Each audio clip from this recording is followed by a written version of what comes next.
so far from my home. We don't know where we going. Blackout, no power zone.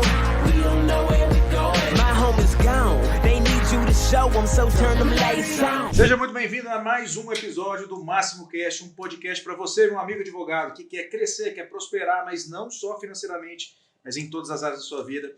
E hoje nós teremos uma convidada mais do que especial. Vocês vão ficar encantados com tudo que ela vai transbordar aqui hoje. Mas antes, vamos para o momento do transbordo. Você que está nos assistindo, que ainda não está inscrito no nosso canal, se inscreva. Curta esse vídeo para que aumente o alcance, para que ele chegue em mais pessoas. E aproveite para compartilhar com os seus amigos também, para que eles possam acompanhar tudo aquilo que a gente vai transbordar hoje. Porque nós temos uma convidada aqui, que ela é sensacional, uma advogada empreendedora que tem crescido muito. E eu vou apresentar para vocês nossa querida Bruna Ramos. Seja muito bem-vinda, Bruna. É um prazer ter você aqui com a gente. Você é uma pessoa que nós admiramos muito, né? Todo mundo do ecossistema, você tem crescido muito. E eu quero que você se apresente aí agora para a galera, para quem não te conhece, né? Se é possível ainda não te conhecer nessa jornada jurídica, né? Já que você tem se destacado bastante. Se apresenta aí para a turma. Quem é a Bruna Ramos? Eu que agradeço primeiramente, Júlio, pelo convite, né? Poder estar aqui, participar desse grupo que nos aquece muito, né, e nos fortalece dia a dia, né, a não desistir, né, da nossa jornada. Então, eu sou a Bruna Ramos, eu sou advogada desde 2016, né, sempre atuei na área de direito de trânsito, né, e direito securitário, desde o início do meu escritório sempre foi voltado para essa área. Então, desde 2016, eu tive a oportunidade de trabalhar com o direito do trânsito, né? Eu, na verdade, no início não gostava de trânsito, odiava, né? E aí comecei a fazer alguns cursos e me apaixonei pelo direito do trânsito e sigo essa jornada ali desde 2017, então, na parte de trânsito voltado mais para vítimas de acidente de trânsito e agora estamos iniciando a parte administrativa também na parte de recursos, né? Pô, que legal. Então você, desde o início da jornada, você já trabalhava nesse segmento? Sim, o meu escritório sempre foi voltado para esse segmento, direito do trânsito e securitário, né? É interessante, né? Porque geralmente, né, igual aconteceu comigo, eu hoje advogo numa área, né, tem outras áreas do escritório, mas eu comecei no previdenciário. Então eu tinha uma demanda grande no previdenciário porque eu fiz estágio, eu fiquei 5 anos no juizado, né, quase a minha graduação inteira fazendo estágio, então era natural que eu saísse dali, né, e fizesse ações previdenciárias. E fiz também muito DPVAT, né, no início, fiz trabalhista até me encontrar no criminal, e aí depois ampliar, né, como dentro daquela visão empreendedora que a gente discute muito. Mas me fala um pouquinho aí, Bruna, como é que começou a sua jornada, como que foi o seu contato com o direito, por que o direito? Você tem pessoas na família que fizeram, que seguiram a carreira também? Não, na minha família não tem ninguém da área do direito, o meu pai ele é eletricitário, né, funcionário da Celesc, a minha mãe é cozinheira, né, chefe de cozinha. O meu irmão é marceneiro, então eu sempre tive três vontades, na verdade. No início eu ia fazer concurso para o Exército Brasileiro, né? Aí depois fiz a primeira e a segunda etapa, aí quando eu passei em Direito, eu acabei desistindo. E se não fosse Direito, seria jornalismo, era a minha segunda opção, né?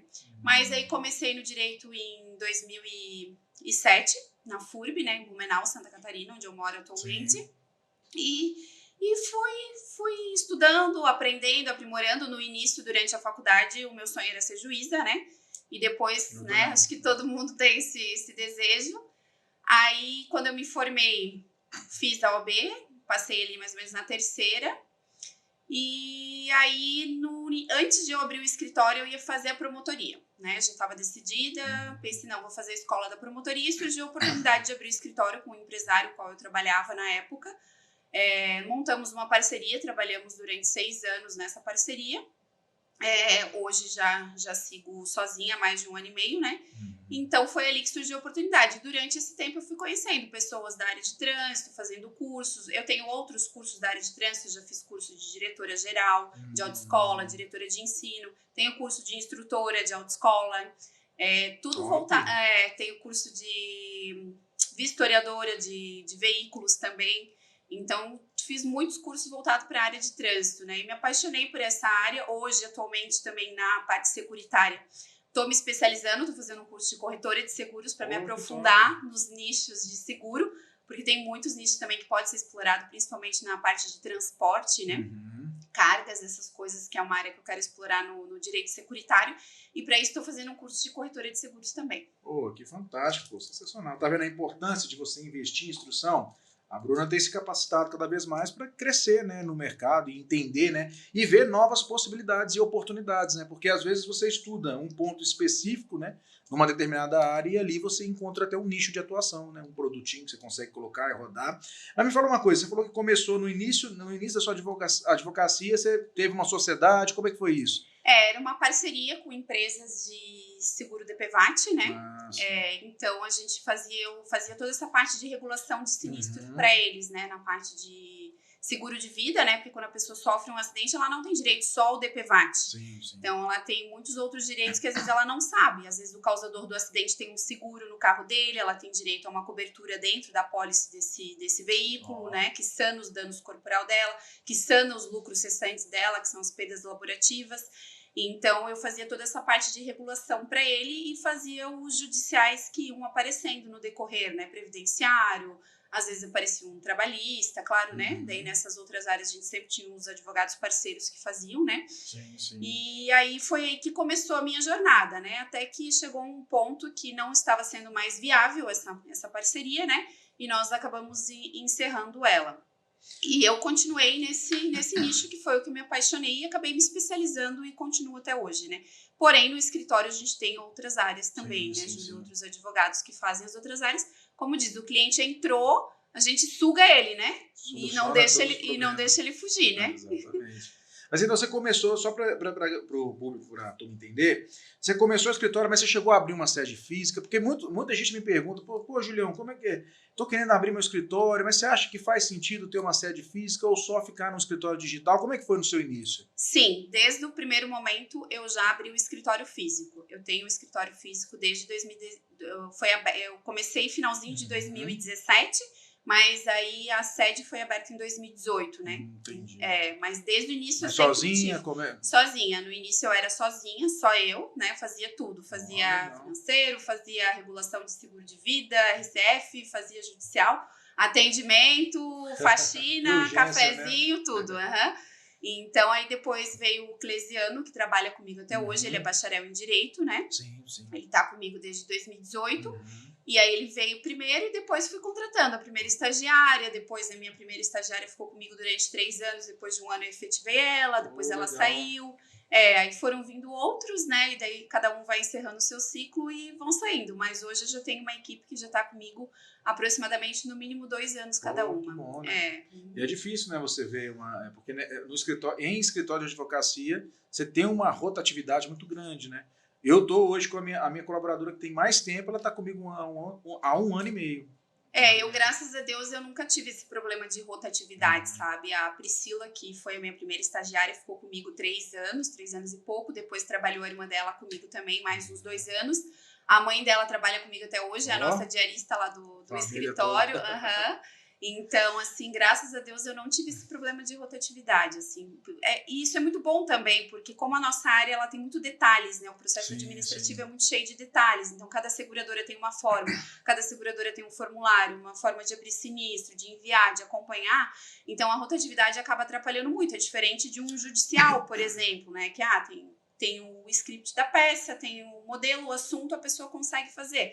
Mas agora no administrativo, por mais que com o tempo tu aprenda cada detalhezinho, mas o ensinar, né, o processo é um pouco mais detalhado, um pouco mais difícil. Então a rotatividade acaba atrapalhando e graças a Deus isso eu não tenho, nunca tive. Sim. Ó, aqui você que nos acompanha aqui no Máximo Cast, você já viu que a tônica aqui é muito sobre empreendedorismo, né? Nós fazemos uma advocacia empreendedora. E você que fica demonizando isso, né? Olha só o que a Bruna acabou de falar. No escritório dela trabalha a mãe e a filha. Então nós que temos essa visão empreendedora, nós estamos gerando emprego e gerando emprego dentro da mesma família. Olha só que legal. Então para de ficar demonizando o empreendedorismo, porque é ele que move o Brasil, tá? É ele que move uma nação, tracionando, colocando energia, dando emprego, né? Então para de demonizar, porque o empreendedorismo é o que muda o jogo.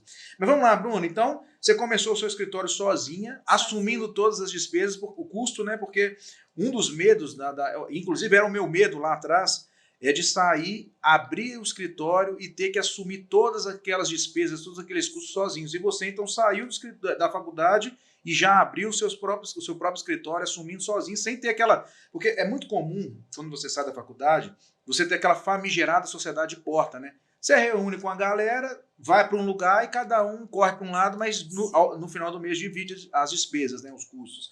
E você foi sozinha, né, assumindo. Eu, na verdade, eu me formei em 2013, aí fiz a OAB 2 vezes, não passei. Aí, como diz o outro, meio que me frustrei e abandonei, né, o direito. Daí fiquei trabalhando com vendas durante 2 anos e pouco, até o meu pai ficar insistindo muito, faz a OAB e tal. Aí fiz a OAB, passei. Aí, quando eu passei, surgiu essa oportunidade de trabalhar com esse empresário. E aí eu não tinha dinheiro para abrir o escritório, na verdade. Foi na cara e na coragem. Eu me lembro até hoje, meu pai me deu 5 mil reais para comprar os móveis. Comprei os móveis com aqueles 5 mil reais e o resto foi ralando mesmo, correndo atrás. Mas graças a Deus deu certo. Nunca fiquei devendo nada, sempre consegui pagar as contas em dia, certinho. Foi bem bacana, assim, mas até hoje eu me lembro. Né? Eu lembro que eu falei pro meu pai, um dia eu vou te devolver. E quando eu fui pra devolver, pai, né? Sabe como é que é? Não precisa, filha. O bom é que deu tudo certo, tá tudo bem. Mas foi com 5 mil reais que eu iniciei e é possível. É possível, tá vendo? Você que carrega essas crenças limitantes. O que acontece? Eu advogo desde 2011, né? Mas eu nunca quis advogar. Assim como você, eu sempre sonhei em ser juiz. E fui perseguindo esse sonho, estudando, depois eu fui fazer especialização. E aí depois acontece um evento da minha vida, eu perco a minha mãe, aí eu tive que colocar mais energia na advocacia. Mas sempre dividindo sala com outras pessoas, era muito escasso. Nós falávamos, vamos para um lugar maior, vamos contratar pessoas. A minha escassez era num nível que não me permitia fazer esses movimentos. E aí eu só fui ter a minha primeira sede em 2020. No meio da pandemia, eu passei uma situação difícil, de depressão, aí eu volto em 2017 falando assim, ó, não vou mais colocar energia para crescer na advocacia, eu vou colocar toda a minha energia para passar no concurso. E comecei uma rotina ali pesada, estudando 5 horas líquidas por dia, né? O concurseiro tem muito disso, né, de contar horas líquidas. E aí eu falei, vou passar. Quando chegou em 2020, eu estava pronto. Tecnicamente, eu falei, vou conseguir avançar para as próximas etapas do concurso da magistratura. Aí veio a pandemia. E com a pandemia, nós tivemos um cenário que foi a suspensão de todos os concursos. Eu estava focado no TJSP, que era o TJ de São Paulo. E aí, como eu sou de São Paulo, pensei, vou voltar para minha terra natal como juiz e tal. E aí suspenderam os concursos. E eu já vinha numa pegada estudando sobre empreendedorismo, sobre mudança de mentalidade, sobre inteligência emocional, sobre todas essas questões que ampliaram demais a minha mente, né? E aí eu dividi a sala com as minhas primas. Eu tenho 2 primas que são filhas do meu tio que é juiz e uma outra prima que elas dividiam a sala ali, né? E eu todos os meses contribuí com o custo daquela manutenção. Aí na pandemia tudo fechou e elas estavam num prédio comercial que era 99% loja de roupa. E aí naquela época, pelo menos em Belo Horizonte, todos esses prédios que não eram prédios voltados, por exemplo, tinham muito consultório médico, teve um decreto para fechar tudo. Então esses prédios foram fechados. Aí as minhas primas optaram por devolver a sala e só me ligaram para comunicar, estamos entregando a sala e a partir de agora você segue seu caminho. E aí, naquela época eu já não podia mais ficar sem escritório, porque aí eu venho de 2018 atendendo bons clientes, né, precisava de uma estrutura. E aí eu tive que tomar uma decisão, vou abrir meu escritório ou vou continuar investindo na magistratura. Aí eu tive um direcionamento da parte de Deus para investir na advocacia, porque eu tenho a possibilidade hoje de ajudar muito mais pessoas, né, do que como juiz. E aí eu resolvi abrir a minha primeira sede, mas aí vinha a escassez. Podia fazer naquela época, né? Podia até comprar sala, mas eu era escasso ao ponto de, como que eu vou fazer, né, agora a despesa sozinho? E eu achei interessante porque você, né, foi lá e assumiu toda essa... que é o medo de todo mundo, né? E aí a gente tem que entender o seguinte, o medo, ele é emocional. Você que quer abrir um escritório, você tem que entender que você vai ter medo. E é normal sentir medo. E o medo, ele é emocional. Por quê? Porque ele vai criar gigantes que nunca existiram. A Bruna nunca ficou devendo R$1, eu nunca fiquei devendo R$1. Eu simplesmente tomei a decisão e fui, né? Então você, às vezes, não cresceu ainda, não acessou tudo aquilo que você deseja, porque você não teve coragem de tomar a decisão. E a decisão de abrir um escritório é uma decisão que envolve muita coisa. Né? Eu fiquei numa salinha de 30 metros quadrados de 2017 a 2021, mais ou menos. E em 2021 a gente ampliou o escritório, né? Hoje eu tenho uma sala de 166 metros quadrados, tem sala de reunião, tem a cozinha, tem a minha sala, tem a sala do operacional, tem mais a sala do Dr. Alexandre agora que veio trabalhar conosco, temos 2 banheiros, então, assim... Deu certo, né? Deu certo, a gente estamos na luta, não é fácil, né? Como a gente diz, a gente mata um leão por dia, né? Sim. Mas vale muito a pena, é muito gratificante quando tu vê que no final tudo isso valeu a pena, todo o teu esforço, né? Sim. Então vamos lá, Bruna, as áreas que você atua, então, majoritariamente no escritório, são as áreas, uma voltada para seguros, né? Você faz muito DPVAT e o direito de trânsito.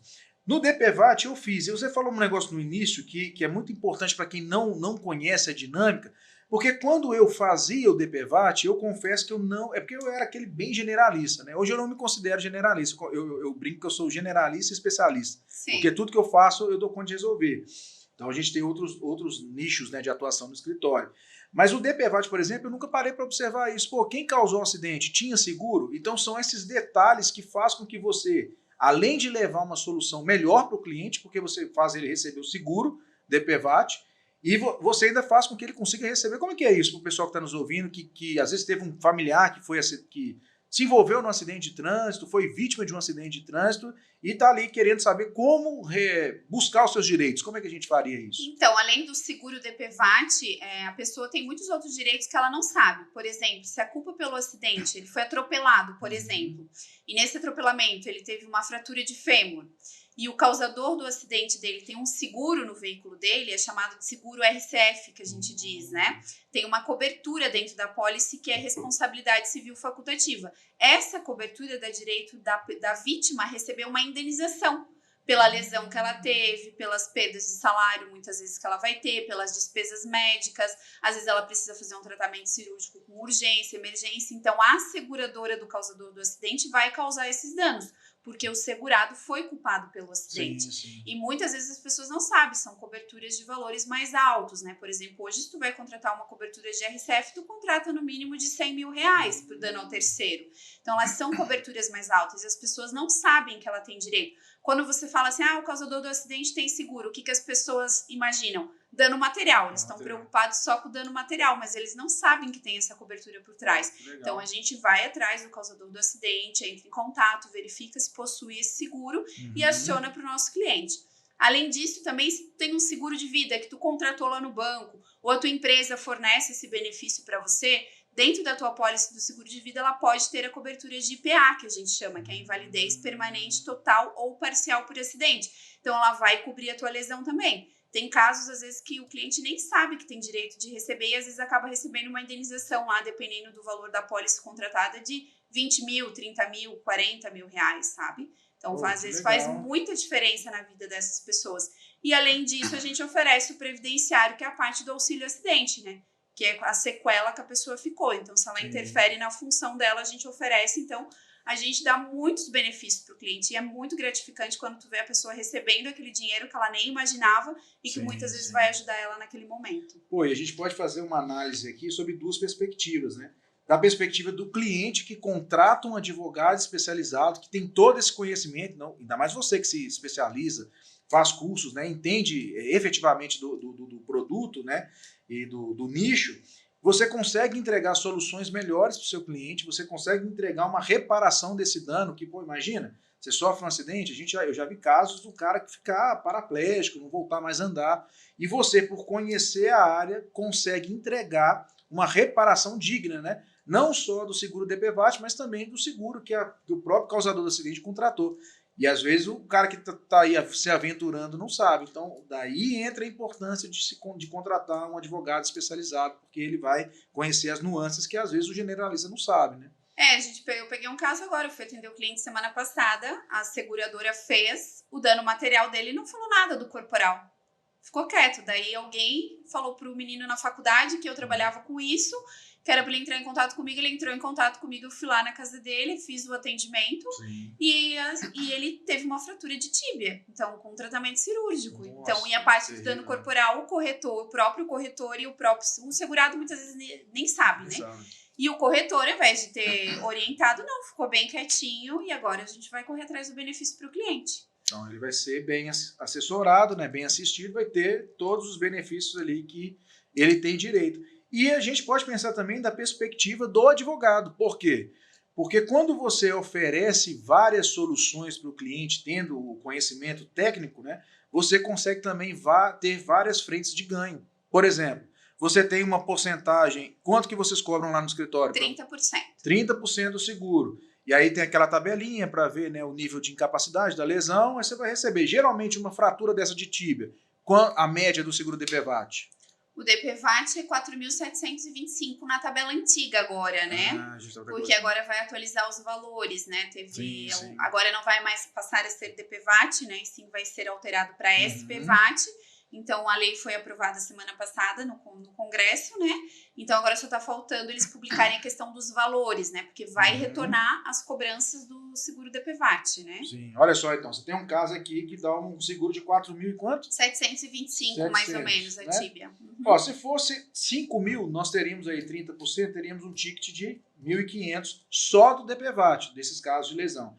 Aí no caso do seguro, quanto geralmente que você... A tíbia no mínimo uns 50 mil eu fecho. 50 mil seguro, 50k. Aí você tem aí mais 15 mil, né, de honorários de êxito, né? A gente está falando aí de 16.500. Aí vamos supor que ele tem um seguro de vida ali contratado que seja de uns 50 mil reais a pólice. Então ali dá para conseguir ali às vezes uns 10, 12 de indenização, né, dependendo do... Vamos lá de 10 mil, você tem aí mais 3k de êxito no caso desses seguros. Então você tem aqui 19.500 só de um cliente. Fora o auxílio acidente depois e fora as revisões judiciais que eu faço, né? Se o cliente tem seguro de vida, eu faço a revisão judicial também, que muitas vezes dá diferença, né, de valores no judicial. Sim. E faço a revisão do DPVAT também quando eles pagam abaixo da tabela. Sim. Então, olha só, a gente está falando de um produto que pode render para o escritório de um único cliente, no mínimo uns 20 mil. Esses 3 aí é administrativo, né? Uma base de 90 a 180 dias tu tá recebendo, aí, com 90 a 180 dias você consegue receber um valor de pelo menos um ticket de 20 mil. Porque aí nesse caso tu ganha na recorrência, né, Júlio? Por exemplo, se eu fechar 20 processos mês, eu tô despachando 20 processos, mas na verdade não são 20 processos, porque se cada cliente tem de 2 a 3 processos, então eu tô despachando o dobro, né? Então é que nem eu falo, se tu despachar 10 hoje, daqui 30 dias tu tá recebendo 10, se tu despachar 10 amanhã, e aí tu vai ganhando na recorrência, né? Ele demora um pouquinho para engrenar, vamos supor uns 3, 4 meses, mas depois que ele engrena, todo dia tu vai tendo pagamento, né? Pô, é top. Isso é o poder do volume, né? E da recorrência. É fantástico. Mas me fala uma coisa. No DPVAT, quantos por cento da demanda ela é administrativa e quantos por cento você tem que judicializar? Na verdade, 100% é administrativa, 100%? né? Porque tu tens que fazer o requerimento administrativo primeiro. Então, assim, são poucos casos que são negados no administrativo, né? Na questão do DPVAT. Então, quando é negado, a gente encaminha para o judicial e mesmo a pessoa recebendo no administrativo, geralmente eles nunca pagam a tabela, né, Júlio? Que é a tabela do açougueiro, que a gente chama, né? Então, a gente faz a revisão judicial. Claro, né? Tem um laudo do médico assistente do cliente com o laudo do DPVAT, a gente faz o cálculo, né? Tem um cálculo a ser feito, a gente faz uma comparação e aí a gente vê se realmente foi pago de forma incorreta, a gente judicializa daí. Mas praticamente todos os clientes que receberam no administrativo, a gente faz a revisão judicial também. Pô, legal. Então, tipo, 100% da demanda ela começa no administrativo, porque o que acontecia? Quando eu comecei lá atrás, 2012, né, advogar mesmo efetivamente, esses casos de DPVAT, a gente não tinha uma obrigação de acionar a via administrativa para judicializar. Só que aí nós tivemos uma campanha aqui do próprio judiciário falando, desencorajando os clientes a procurarem advogados para judicializar essa questão. E aí acabou que ficou mais na via administrativa mesmo. E aí é bom, porque você falou de 90 a 180 dias, né? Então no máximo com 6 meses você vai entregar para o cliente um resultado e vai ter também um ticket, né? Que a gente avalia muito a lesão do cliente, né? Por exemplo, se o cliente teve uma fratura de fêmur com tratamento cirúrgico, claro que a recuperação dele vai demorar um pouco mais, né? Então, a gente sempre cuida nesses detalhes. O cliente não pode estar usando material ortopédico, não pode estar de fixador externo, tem que estar caminhando sem as muletas, porque a seguradora vai agendar uma perícia com o médico deles. Então, o cliente não pode estar fazendo uso de material ortopédico. Então, a gente cuida muito muito nesses detalhes, né? Ah, mas às vezes ele teve uma fratura de rádio, né? De punho aqui, sem cirurgia. Então, deu 60 dias, ele tá bom já. A gente já providencia a documentação e já encaminha, né? Mas o mínimo que a gente fala para o cliente é um prazo de 90 dias da data do acidente, né? Sim, sim. Então, com 90 dias, você já entrega para o cliente um bom valor de reparação de dano e também tem os honorários do escritório, né? Pô, genial. A área é boa de atuar, né? Eu não sabia que tinha todas essas frentes que você conseguiria cobrar, né? E você atua numa outra área também que é muito forte no seu escritório, você é uma especialista nisso, que é a do trânsito. Conta um pouquinho aí para a turma como é que é lá a dinâmica, o que você faz no direito de trânsito, você tem um público, né, um produto específico que você explora, como é que é isso aí? No trânsito administrativo, eu exploro a parte da suspensão da CNH, né? E a embriaguez, né? É o que mais a gente tem procuras, assim, né? E às vezes uma suspensão por pontuação também acontece bastante. E também fazemos a parte de renúncia de propriedade lá no escritório, né? Que é uma demanda do trânsito que não é muito conhecida, mas por exemplo, assim, eu vendi um carro por procuração e já não sei mais aonde esse veículo se encontra e estou recebendo multas. Existe uma ação judicial que você pode fazer de renúncia de propriedade para estar renunciando perante o Detran que esse veículo não está mais contigo e na época não foi feito comunicado de venda. Então, esse é um outro produto que aí tu consegue cobrar um ticket inicial um pouquinho mais alto, né? De R$ 2.500 a R$ 4.000, dependendo da situação. E é um produto muito legal. Aí tu judicializa e aguarda o resultado, né? Então, também é bem tranquilo, não é cheio de audiências, essas coisas assim, né? E tem a questão do AIC também, né? Ação de indicação de condutor. Também é um produto da área de trânsito, né? Às vezes lá tu tá com a tua carteira cheia de pontuação, às vezes, né? Alguma das multas não foi você que levou e na época não foi transferido, então você consegue fazer essa transferência através do judicial também, né? Que é a ação de indicação de condutor que a gente faz e muitas vezes nesses casos a gente consegue fazer com que o cliente não seja suspenso por pontuação, né? Então também tem essa demanda também é uma demanda que tu consegue cobrar um ticket inicial ali de 1.800, 2.500, só que também é via judicial, né? E os recursos, alguns não valem muito a pena, né? Tu tá fazendo, é mais para postergar a questão do prazo ali do cliente, né? Eu sou muito sincera com os meus clientes, né? O delito tu já cometeu, né? Então, assim, muitas vezes a gente vai procurar no trânsito administrativo uma irregularidade do agente que atuou. Então, muitas vezes ele não preenche corretamente o auto de infração, não enquadra no artigo correto, não enquadra no código que o Manual de Fiscalização de Trânsito Brasileiro manda. Então, é achar uma irregularidade do ato administrativo, porque a recusa tu já cometeu, né?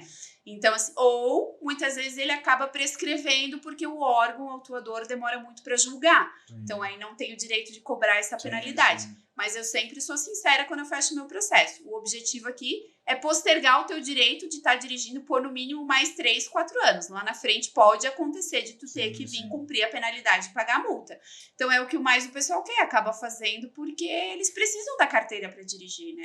Sim. E desses produtos, qual que é o mais recorrente no seu escritório? O 65A, recusa. Recusa? A recusa. E no seu escritório também você tem a parte criminal, né? Que, por exemplo, o cara que foi pego dirigindo embriagado, ele vai responder isso também num processo criminal, né? E vocês fazem essa parte também? Às vezes prisão de flagrante? Não sou eu que faço, né? Lá no meu escritório tem a outra, a doutora Bruna, por coincidência, Bruna também, o nome dela, ela faz essa parte criminal. E eu tenho também uma advogada parceira que trabalha junto com a gente também, que é a doutora Tamara, né? Ela também ela faz criminal, daí toda a parte criminalista ela faz. E faz o acompanhamento em flagrante, né? Isso, a doutora Tamara faz. A Bruna ela faz mais a parte operacional, né? Peticionamento, pesquisa, assim. Ela é uma excelente profissional em relação a isso. Porque geralmente o cara foi preso, e depois no outro dia tem audiência de custódia, né? 1 ou 2 dias depois da prisão, e aí você tem uma advogada que faz isso, né? Sim. Então olha a importância de você. Eu sempre falo, eu não defendo essa advocacia generalista. Eu defendo uma advocacia de solução de problema. O advogado, ele nada mais o advogado empreendedor do que um resolvedor de problema. Então, quando você consegue ter dentro do seu escritório soluções para aquele cliente, por exemplo, o cara foi lá preso por dirigir embriagado, você vai fazer a parte administrativa e você vai entregar para ele também a parte criminal. Pô, foi preso em flagrante? Vai ter audiência de custódia? Vamos fazer a custódia desse cara. Então, isso é muito bom quando você entende, né, a advocacia como um negócio, como uma empresa, e você consegue concentrar todas essas soluções dentro do seu escritório sem ter que deixar esse cara buscar um outro escritório. Porque você tem duas formas de entregar a solução. Ou você tem ela internamente dentro do seu escritório, ou você conta com a figura do parceiro, né? Aí você fica com uma porcentagem, o parceiro fica com outra e executa o serviço, né? Na verdade, eu demorei muito tempo para entender isso, né, Júlio? Eu sempre trabalhei com parcerias físicas mesmo. Então, em 2000 demorei para conhecer o digital também, para começar a explorar o digital. Foi ali a partir de 2021, mais ou menos, 22, que eu comecei a ir para o digital. Até então era tudo físico mesmo, manual. Mas demorei um tempo para entender essa parte, mas depois que eu entendi, comecei a buscar conhecimento, fazer vários cursos, porque eu fiquei um período muito tempo estagnada, né? Fiquei muito à mercê desse parceiro que eu trabalhava e acabei me estagnando. Então, aí, quando eu comecei a procurar cursos e entender que, meu Deus, tu pode explorar de diversas mil formas, né? E ainda mais trabalhar com parcerias, porque antes, quando aparecia uma área que eu não fazia, eu dizia, não, eu não faço. E aí, com o empreendedorismo, tu começa a aprender essa questão das parcerias e não deixar o cliente fugir de ti, né? Então, o dinheiro na mesa, né? E o dinheiro na mesa, exatamente. Antes eu dizia, não faço, o cliente ir embora, né? Porque às vezes tu fala, não faço, mas às vezes pode ter algum outro problema que o cliente tem que tu faz. Então, essa questão do parceiro é muito, muito legal, muito importante. E lá no nosso grupo a gente sempre te indica, tem um problema, chama a Bruna, que ela é braba, né? Eu e a Tainá, né? A Tainá também faz muito trânsito, né? A gente até teve uma situação aqui, nós te marcamos de um DPVAT, aí você falou que tinha, acho que estava suspenso. O Davilhão. Passei lá para ele. Mas agora, Bruna, você falou que demonstrou um conhecimento absurdo nessas duas áreas, que são as áreas mais fortes do seu escritório, né? Que você faz com mais excelência. Agora, conta um pouquinho aí para a turma, como que você faz para prospectar esses clientes? Como é que é a prospecção do seu escritório? Nessas duas áreas especificamente. Então, na parte de DPVAT, né, a nossa prospecção ela é bem manual, né? Então, a gente acompanha os jornais da cidade, verifica as pessoas que sofrem acidente, né? Procura os familiares e entra em contato via telefone mesmo, bem manual, e oferece os serviços, né? Se a pessoa aceita, a gente marca uma visita, vai até a residência da pessoa, porque muitas vezes, como ela tá fraturada, ela não pode se deslocar, né? Sim. E aí a gente faz o atendimento no residencial mesmo da pessoa e oferece todos os produtos e já sai com todos os contratos assinados, né? E agora também eu estou iniciando na questão da parte administrativa, o tráfego pago, né? Sim. Como é que tá lá? Você tá usando o quê? Então, a gente está fazendo a gente tem uma no Google, né? Rodando também ali no patrocinado para aparecer o escritório, né? Mas estamos fazendo mais no Meta mesmo. Para você que nos ouve e às vezes estranha esse tipo de terminologia, tráfego pago, Google, Meta, essas são formas poderosas de você prospectar clientes e encher o seu escritório, né, de atendimentos e de contratos. O Google é uma plataforma que você busca, né? Por exemplo, você está lá com o seu escritório, né, fazendo direito de trânsito, por exemplo. Aí você está lá, uma pessoa procura, perdi minha carteira, como resolver? Digita no Google, seu anúncio aparece. O Meta é diferente, porque é uma plataforma de conscientização e de aumento de nível de consciência. Você está lá, no seu celular mexendo, aparece um anúncio para você e aí você entra naquele anúncio e vai ver o que aquele profissional pode te oferecer. Então é uma forma poderosa de você aumentar o fluxo de clientes do seu escritório. Então hoje você roda DPVAT e trânsito ou está rodando só o trânsito? No Meta eu rodo trânsito e previdenciário. Previdenciário, né? E no Google? No Google só a parte de trânsito. E como é que e no trânsito você faz prospecção também no off? Como é que você tem feito? No off não tentei ainda, Júlio, é mais por indicação daí, né? Geralmente tenho um advogado, colega meu que é de família, ele me indica bastante no off, sabe? Mas assim, de prospectar no off, no trânsito não, só por indicação mesmo. Quando a gente fala de seguro DPVAT, a gente tem essas outras nuances que eu nunca tinha parado para estudar, né? A possibilidade de você receber do seguro. Qual que pode ser uma fonte interessante de prospecção? Você se conectar com pessoas que vendem seguro. Sim. Geralmente bancos vendem, mas você vê pessoas também o tempo inteiro anunciando. Igual, por exemplo, lá no escritório nós temos uma área que é muito forte, que é a área do direito da saúde. E como que eu faço para prospectar clientes no off? Fazendo parcerias com vendedores de plano de saúde. Esses dias mesmo, você tem lá no grupo um cliente, um ticket de 8 mil inicial, fora os 30% que nós vamos receber de dano moral, de multa por atraso no cumprimento da decisão, de 30%, né? E esse cliente veio de uma indicação de uma amiga que vende plano de saúde. Então, é uma forma também de você conseguir trazer clientes para a base. Você combina ali uma porcentagem, né, para a pessoa trazer esse cliente e aí você consegue aumentar o seu fluxo. O nosso, a gente pega também bastante indicação com fisioterapeutas, né, Júlio, que como trabalham com fraturados, né, a gente faz bastante com parceria com fisioterapeutas. E também corretores de seguros, eu já tentei algumas parcerias, até a gente tem algumas visitas agendadas. O doutor Alexandre também conhece alguns corretores, né?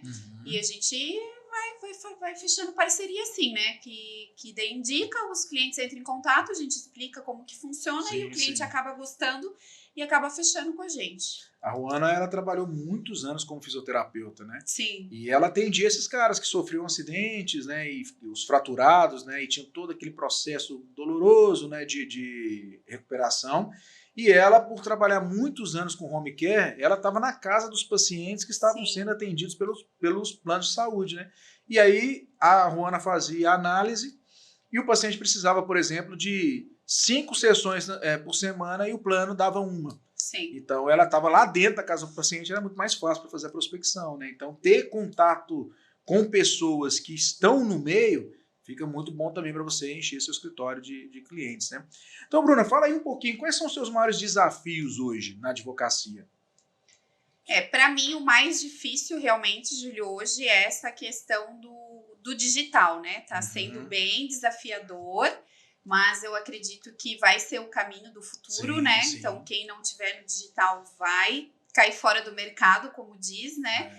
Mas com as técnicas que a gente vai aprendendo ali no grupo, com o pessoal, a gente vai se aprimorando cada vez mais, né? É mais essa parte da prospecção. Sim. E também um outro desafio que é muito grande é a questão da gestão da equipe, né? Que tu tem que estar, como diz, né? Tem que estar sempre em cima, treinando, né? Motivando também, porque querendo ou não, a motivação leva o colaborador a ficar contigo, né? Mais tempo. Então, são desafios que a gente vive no dia a dia. E além do desafio da advocacia, eu tenho o desafio de empreendedora e mãe também, né? Então, que também é outro desafio que não é muito fácil. Jornada, né? Como dizer, eu brinco com as meninas lá que agora eu vou pro segundo turno, né? Que é a jornada de casa.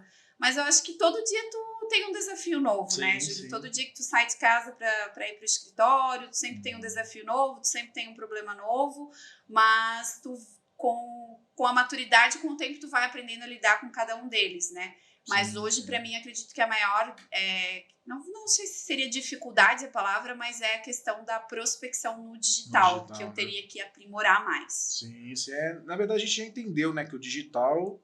É porque, na verdade, a gente tem a possibilidade de anunciar os nossos serviços na maior avenida do mundo, que é a internet.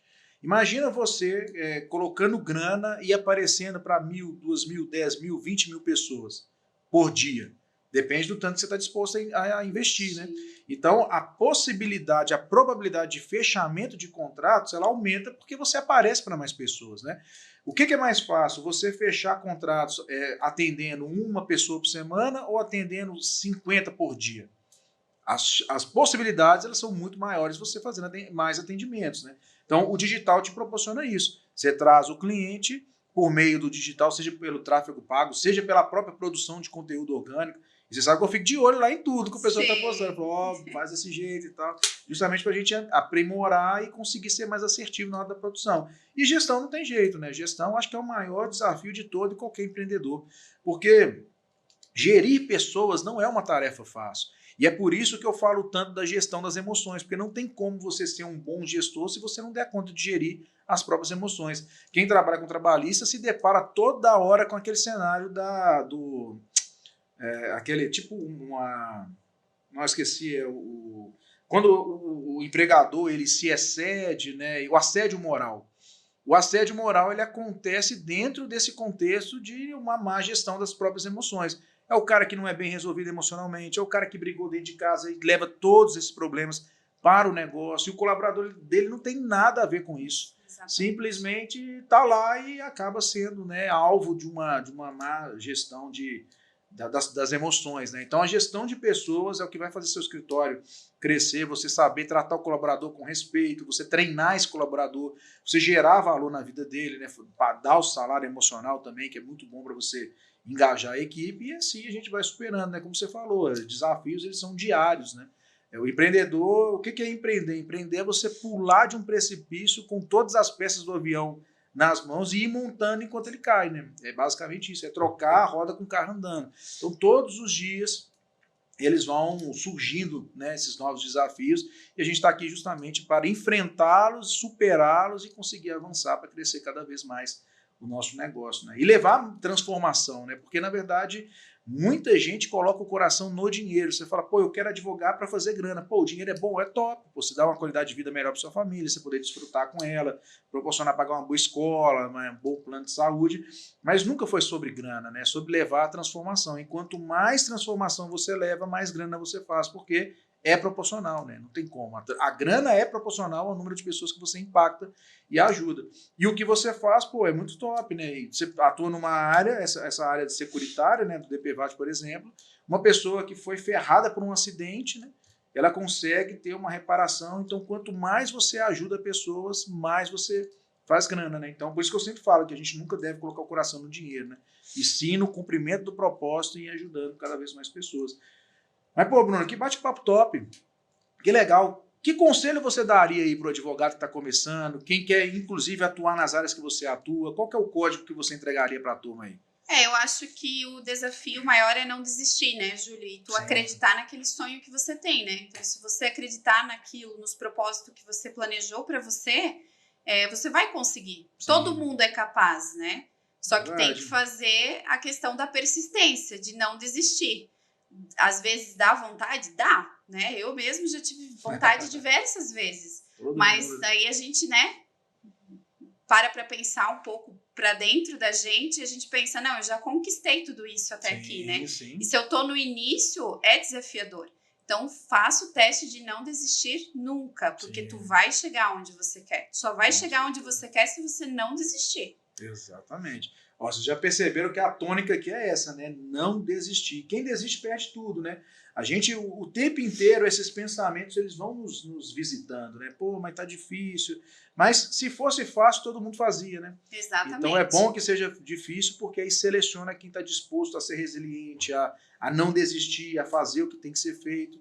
E aí nós vamos caminhando. Você que está começando e já se deparando com dificuldades, seja resiliente, faça o teste de não desistir, se conecte com pessoas que estão fazendo, mude a sua ambiência, porque é isso que no final de tudo vai te levar a acessar aquilo que seu coração deseja. Pô, Bruno, eu quero te agradecer aqui pela sua participação, foi muito enriquecedor. Eu aprendi muito com você. Pô, se eu quiser um dia colocar o DPVAT no meu escritório, eu vou ter que colar no CI, porque você tem muito. Chama, a gente dá um treinamento aí para a equipe. Viemos aqui, né? Com certeza. A parceria é o que importa, né, Júlio? Que faz a gente prosperar cada vez mais, né? Deu uma aula aí para a turma. E para o pessoal que quer te encontrar, quer conectar com você nas redes sociais, fala lá para a galera, onde que eles te acham? Então, meu Instagram é @brunaramos_advocacia, né? Eu sou de Blumenau, Santa Catarina.